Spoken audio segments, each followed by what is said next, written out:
Пані Олено, будь ласка, розкажіть нам, коли Тарас був призваний до війська? Тарас був призваний 14 серпня. 14 серпня в 2014 році. Його призвали на воєнкомат, і він подзвонив, сказав, що вже їх не відпускають додому. 3 місяці він в Яворові на полігоні в Старичеві був. 9 листопада в 2014 році він поїхав на схід, в Константинівку. Дзвонив час від часу, і 6 січня 2015 році подзвонив, що мама, я в Донецькому аеропорту. Дзвонив там дуже рідко. Останній дзвінок був 19 січня. Я була на роботі, і він питається: мама, що там говорять по телевізору? Я кажу, говорять, що зірвали аеропорт, там травлять вас якимись газами, а він каже так. Хоча до того він ніколи нічого не говорив, щоб щось там погано було. Все скривав. І все, і потім я вже знала 22 числа, що він у полоні. Ви знаєте, де його утримували? Як він перебував, умови перебування? Умови перебування, так я не знаю, але то, що показували по телевізору, по Ютубі, що як їх там допитували, всі відео, і то син молодший не дуже не хотів показувати, то, що по телевізору не дуже показували, а по Ютубі він не показував мені всього. Скажіть, будь ласка, як він потрапив в полон? Саме фактично під час чергового обстрілу аеропорта чи чергового штурму? Я тих всіх даних не знаю, так що...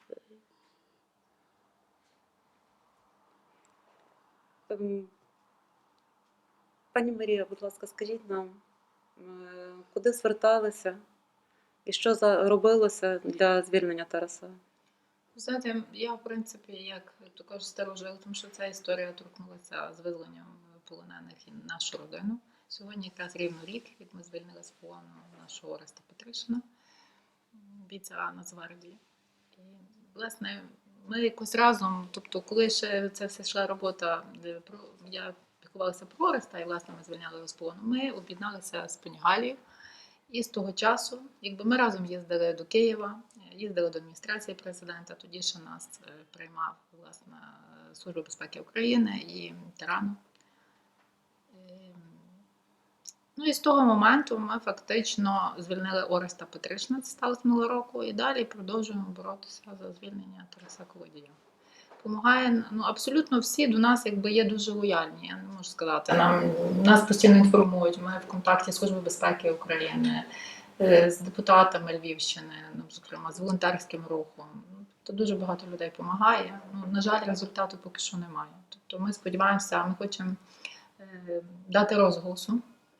Власне, сподіваємося на підтримку європейської спільноти, європейських організацій. Тобто ми хочемо максимально донести цю інформацію, я думаю, що в Україні, у Львові, можливо, навіть не всі знають у Львові, що в нас є кіборг, якому 26 років, який вже знаходиться 21 місяць в полоні, який другий свій день народження, от в нього 1 жовтня було день народження, 26 років, так? Так. Він відсвяткував своє друге день народження в полоні, тому хотілося б якось масовіше це. Вам відомо, в яких умовах утримують Тараса? Зараз на даний момент, коли вони отрималися в Донецькому СБУ, було більше інформації, тобто хлопці могли дзвонити, розповідати, як в них, не часто, але час від часу давалося чути. Зараз, на жаль, хлопці знаходяться в колонії, тобто зв'язку немає. Тарас вже не телефонує давно до мами. Причому якого часу? Вже 4 місяці. 4 місяці немає ніякого зв'язку з мамою. Тому зараз ми не знаємо, яка ситуація там. А часто у нього була можливість телефонувати до вас? Як часто він дзвонив? Коли раз на місяць, коли раз на 2 місяці. 2 рази на місяць міг подзвонити. Отак. Пані Марія, скажіть, будь ласка, чи світова спільнота доєднується до допомоги в визволенні? Ну, ви знаєте, поки що ми особливо такої підтримки від світової спільноти не маємо. Власне, більше нас підтримують наші українці. Власне. Ну, зокрема, не знаю, чи там всі. Ну, зокрема, нас взагалі. Ну, що стосується, з ким ми взагалі ведемо розмову, наприклад, група Патріот, Олег Котенко, Оксана Білозір, Служба безпеки України. Вони теж дуже лояльно відносяться. Ну, власне, мама мала зустріч з президентом України, теж її дуже добре прийняли. Є дуже багато різної інформації, вона навіть стисло так не вкладемо в цю розмову, але хочу сказати, що з їхніх слів і зустрічей ми бачимо, що вони хочуть допомогти. Просто ситуація зайшла, ми так розуміємо, зараз в такий тупік, що не все залежить від нашої сторони, на жаль. На жаль, наші хлопці стали заручниками Кремля. Зокрема, ну, зараз багато вже говорилося, власне, було пікети. Останній пікет був за заручників Кремля, які, власне, про тих, які є в Росії. І ну, якось менше уваги приділялося нашим хлопцям, які є 32 чоловіки, зараз утримуються, ну, 32, які утримувалися в Донецькому СБУ і зараз на даний момент утримуються в колонії. Пані Галино, чи місцева влада допомагає вам? Це... Я знаю, та ні, не допомагає. Так. Ну, дзвонять час від часу, але щоб от на рахунок того, щоб землю дати або ще там щось, якусь земельну ділянку, таку обіцяють, але поки ще нічого нема. Чи маєте Тарас учасника бойових дій? Ні, Тарас учасника бойових дій ще немає на даний час. А відомо, чому так довго їх не обмінюють? Чому затримка, Марія?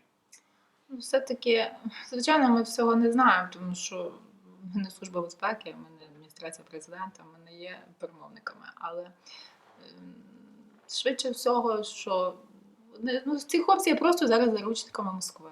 Великий вплив має Москва, і ми розуміємо, що, на жаль, важко вплинути на цю ситуацію. Ясно, вони вимагають за це свої преференції, вони хочуть вибори на Донбасі, тому це такий своєрідний шантаж для нашої сторони. Вони просто використовують наших хлопців як заручників і цей матеріал, з яким можна працювати, вибивши собі якісь преференції. Чи контактують матері львівські між собою тих саме хлопців, які знаходяться у полоні?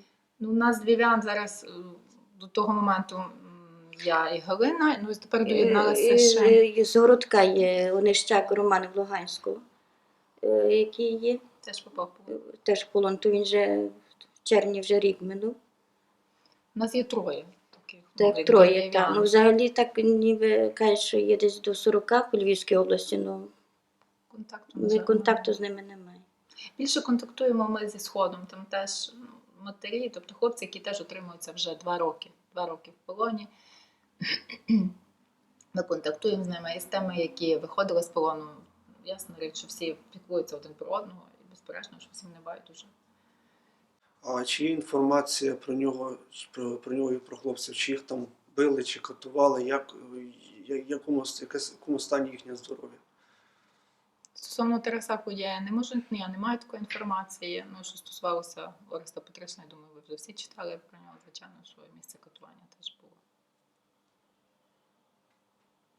Звертаюсь до міжнародної української спільноти з проханням допомогти у визволенні мого сина Тараса з полону. Незважаючи на переговори в Мінську, усі домовленості про звільнення, в полоні ще перебуває 32 людини, яких я звертаюсь, щоб посприяли у звільненню всіх, і в тому числі мого сина.